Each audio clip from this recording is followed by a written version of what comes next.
Assalamualaikum warahmatullahi wabarakatuh. Kami dari kelompok 7 yang beranggotakan saya, Sepia Trihandayani, dan Ruwatu Duha akan menyampaikan hasil diskusi kami tentang konsolidasi dengan akuisisi pada nilai tercatat ekuitas atau akuisisi dengan kepemilikan sebagian.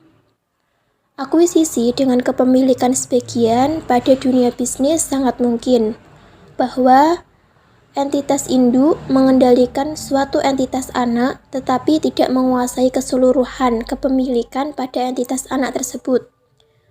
Menurut PSAK 65 tahun 2014, suatu entitas dianggap memiliki pengendalian pada entitas lain jika dan hanya jika memiliki seluruh hal berikut. Yang pertama, kekuasaan atau investi. Yang kedua, memiliki atau hak atas imbal hasil variabel dari keterlibatannya dengan investi. Yang ketiga, kemampuan untuk menggunakan kekuasaannya atas investi untuk mempengaruhi keputusan. Selanjutnya, analisis akuntansi kepemilikan sebagian, seperti kasus konsolidasian atas kepemilikan yang dilakukan oleh PT Nusantara atas PT Andalas, yakni pada 1 Januari 2015, PT Nusantara membeli 75% saham PT Andalas seharga 900 juta. Pada saat dilakukan akuisisi, diketahui juga bahwa nilai wajar dari aset dan liabilitas PT Andalas adalah sama dengan nilai tercatatnya. Nilai tercatat dari seluruh ekuitas PT Andalas adalah sebesar 1.200.000.000 juta, sehingga nilai investasi oleh PT Nusantara sama dengan nilai tercatat dari bagian saham yang diperoleh. Sebagai gambaran transaksi akuisisi PT Nusantara terhadap PT Andalas ditunjukkan pada skema berikut. Nilai akuisisi dan nilai wajar KNP sebesar 900 juta. Nilai tercatat aset bersih PT Andalas. Saham biasa sebesar 800 juta, saldo laba sebesar 400 juta. Total nilai tercatat aset bersih PT Andalas sebesar 1.200.000.000 juta, kepemilikan 75%, nilai tercatat atas kepemilikan diakuisisi sebesar 900 juta. Sehingga PT Nusantara akan mencatat transaksi akuisisi PT Andalas sebagai berikut. Pada 1 Januari 2015, investasi pada PT Andalas didebit sebesar 900 juta dan kas dikredit sebesar 900 juta. Gambar di samping menunjukkan posisi keuangan PT Nusantara dan PT Andalas setelah akuisisi, di mana laporan posisi keuangan PT Nusantara menunjukkan sedikit perubahan, yakni berkurangnya saldo kas sejumlah 900 juta serta munculnya akun investasi pada PT Andalas pada jumlah yang sama. Kertas kerja konsolidasian. Pada gambar di samping menunjukkan kertas kerja konsolidasian untuk laporan posisi keuangan PT Nusantara dan PT Andalas.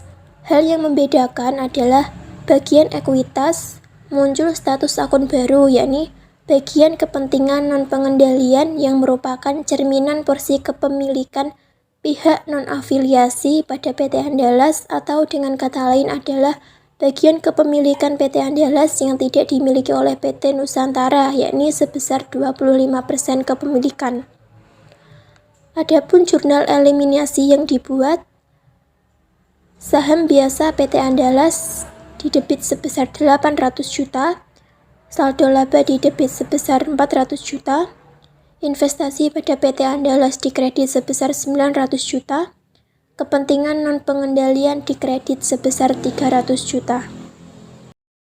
Selanjutnya, sesuai dengan informasi pada tabel di samping, bahwa selama tahun 2015, PT Nusantara mengumumkan dan membagikan dividen sebesar 300 juta, sedangkan PT Andalas mengumumkan dan membagikan dividen sebesar 50 juta. Sebagai entitas yang memiliki, sehingga PT Andalas akan mencatat transaksi terkait pendapatan dividen dari entitas anak sebagai berikut. 30 Desember 2015, kas didebit sebesar 37.500.000.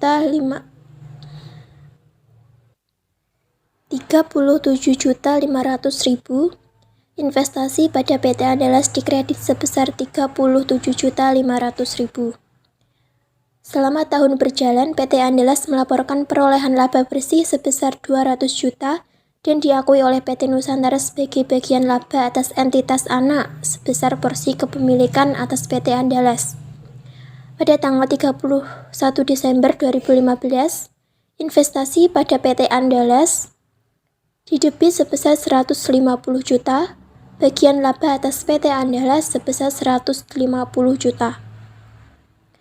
Karena PT Nusantara hanya memiliki 75% kepemilikan atas PT Andalas, maka PT Nusantara hanya akan mengakui penghasilan maupun menerima dividen sebanyak 75% dari laba bersih yang diperoleh maupun dividen yang diumumkan oleh PT Andalas. Selanjutnya, jurnal eliminasi untuk menyusun laporan keuangan konsolidasi PT Nusantara dan entitas anak pada akhir tahun terjadinya akuisisi adalah bagian laba atas PT Andalas didebit sebesar 150 juta, dividen diumumkan dikredit sebesar 37.500.000, investasi pada PT Andalas dikredit sebesar 112.500.000. Bagian laba kepentingan non-pengendalian didebit sebesar 50 juta, dividen untuk kepentingan non-pengendalian dikredit sebesar 12.500.000, kepentingan non-pengendalian atau ekuitas dikredit sebesar 37.500.000.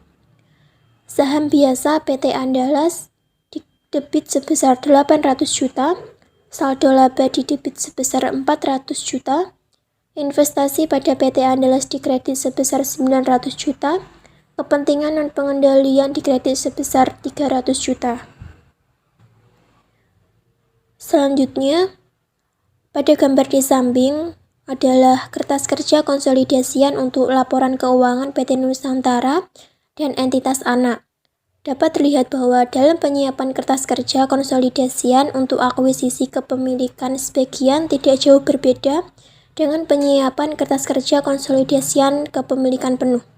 Hanya saja yang perlu diperhatikan di sini adalah keberadaan kepentingan non-pengendalian akan muncul pada bagian laporan laba rugi, pada bagian laporan perubahan saldo laba, maupun laporan posisi keuangan sebesar porsi non-pengendalian atas komponen setiap laporan.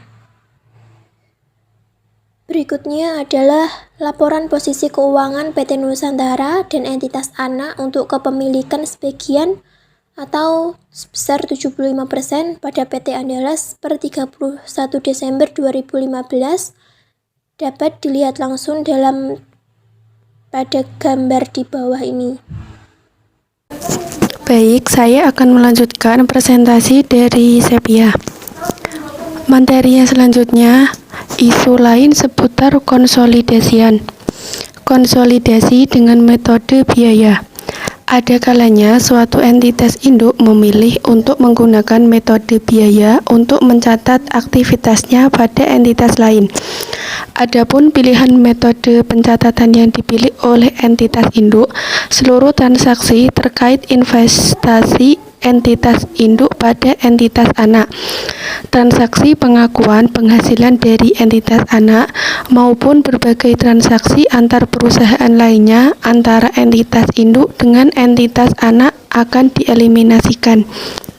Dalam metode biaya, entitas induk tidak mengakui secara langsung penghasilan oleh entitas anak sebagai kenaikan atas nilai investasi yang dimiliki.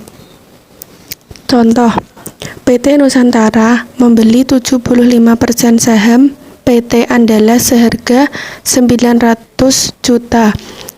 Pada saat dilakukan akuisisi, diketahui pula bahwa nilai wajar dari aset dan liabilitas PT Andalas adalah sama dengan nilai tercatat. Nilai tercatat dari seluruh aset bersih PT Andalas adalah 1.200.000, sehingga nilai investasi yang dikeluarkan oleh PT Nusantara sama dengan nilai buku dari seluruh saham yang diperoleh. PT Nusantara menggunakan metode biaya dalam mencatat transaksi terkait investasi pada perusahaan lain. Atas transaksi pengakuisisian kepemilikan tersebut, jurnal yang dicatat oleh PT Nusantara pada buku tersendirinya adalah sama persis dengan jurnal yang tampak pada jurnal 1, yakni pada tanggal 1 Januari 2015, debit investasi pada PT Andalas 900 juta, kredit kas 900 juta, Rp 900 juta. Selama tahun 2015, PT Andalas mengumumkan dan membagikan dividen sebesar 50 juta. PT Nusantara sebagai perusahaan yang memiliki PT Andalas akan mencatat transaksi terkait penerimaan dividen dari entitas anak sebagai berikut. Tanggal 31 Desember 2015, debit kas 37.500 juta, kredit penghasilan dividen 37.500. Untuk laba bersih yang dilaporkan oleh PT Andalas senilai 200 juta rupiah, PT Nusantara tidak mengakui laba yang dilaporkan tersebut sebagai kenaikan investasi. Perlakuan tersebut berbeda jika PT Nusantara menggunakan metode ekuitas yang akan transaksi sejenis sebagai kenaikan nilai investasi. Adapun jurnal eliminasi yang akan disajikan oleh PT Nusantara untuk membuat laporan keuangan konsolidasian untuk perdana yang berakhir pada 31 Desember 2015 sebagai berikut. Debit penghasilan dividen 30.500.000, kredit dividen diumumkan 37.500.000. Debit penghasilan untuk non-pengendali 50 juta rupiah, kredit dividen diumumkan 12.500.000, kredit kepentingan non-pengendali 37.500.000, kredit debit modal saham 800 juta, debit saldo laba 400 juta, kredit investasi pada PT Andalas 900 juta, kredit kepentingan non-pengendali 300 juta. Adapun kertas kerja untuk konsolidasian laporan keuangan PT Nusantara dan PT Andalas jika menggunakan metode biaya adalah sebagai berikut. Nah, ini gambar tabel 3.14 kertas kerja konsolidasian PT Nusantara dan entitas anak atau metode biaya. Penyajian dan pengungkapan. Secara khusus, PSAK 67/2014 menekankan informasi tentang komposisi kelompok usaha dan kepentingan yang dimiliki oleh kepentingan non-pengendali dalam aktivitas dan arus kas kelompok usaha. Jika entitas induk menganggap pada entitas anak terdapat kepentingan non-pengendali yang dianggap material, maka dalam laporan keuangan konsolidasian perlu diungkapkan sebagai berikut. 1.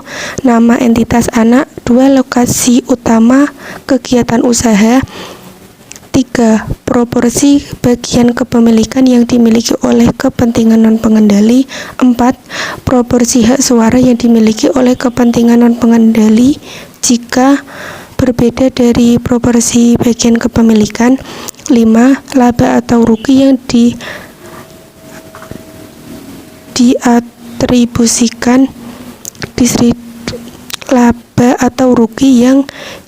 diatribusikan kepada kepentingan non-pengendali. 6. Akumulasi kepentingan non-pengendali dari entitas anak pada akhir periode pelaporan. 7. Ringkasan informasi keuangan mengenai entitas anak. Selain itu, pada saat suatu entitas anak memiliki tanggal atau periode laporan yang berbeda dengan entitas induk, PSAK 67/2014 mensyaratkan untuk mengungkapkan alasan pengguna periode laporan keuangan yang berbeda tersebut. Gambar 3.7 dan gambar 3.8 menunjukkan contoh penyajian kepentingan non-pengendali seperti yang ditentukan PSAK 65/2014 dan pengungkapan yang dilakukan oleh suatu perusahaan di Indonesia sesuai PSAK 67/2014. Terima kasih, sekian presentasi dari kelompok kami. Semoga yang kami sampaikan dapat bermanfaat. Kurang lebihnya, mohon maaf yang sebesar-besarnya. Akhirul kata, wassalamualaikum warahmatullahi wabarakatuh.